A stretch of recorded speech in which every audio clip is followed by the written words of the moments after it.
Channel of Vadodara. Dabhoi Mahudi Bhagol Mehta પાર્કની પાસે આવેલ તલાવડીમાં ગંદો કચરો અને લીલ બાજી જતા તીવ્ર દુર્ગંધ મારી રહી છે, જેને પગલે આજુબાજુના રહીશો ત્રાહિમામ પોકારી ઉઠ્યા છે।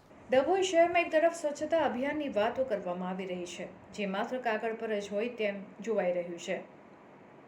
મહુડી ભાગોળ બહાર મહેતા પાર્ક વગેરે 10 ઉપરાંત સોસાયટીઓ પાસે આવેલી તલાવડીમાં ગંદકી, કચરો અને લીલ બાજી જવાથી હાલ ભર ઉનાળો ચાલી રહ્યો છે અને જેના પગલે ઉનાળામાં તળાવમાં ગરમીને કારણે દિવસે પણ દુર્ગંધ મારતી જોવા મળી રહી છે। પહેલા રાત્રે દુર્ગંધ મારતી હતી, પરંતુ ગરમીને કારણે હવે દિવસે પણ તીવ્ર દુર્ગંધ મારવા લાગી છે।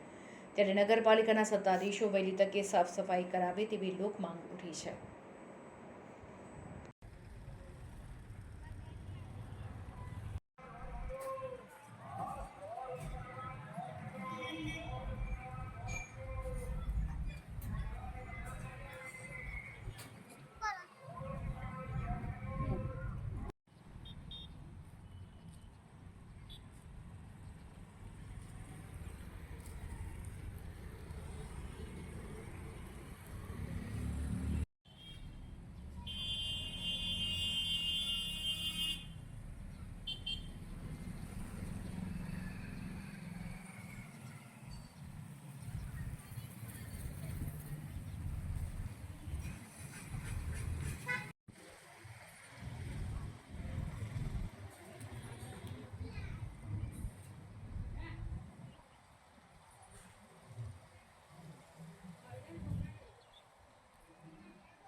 ले जाते आते हैं यहीं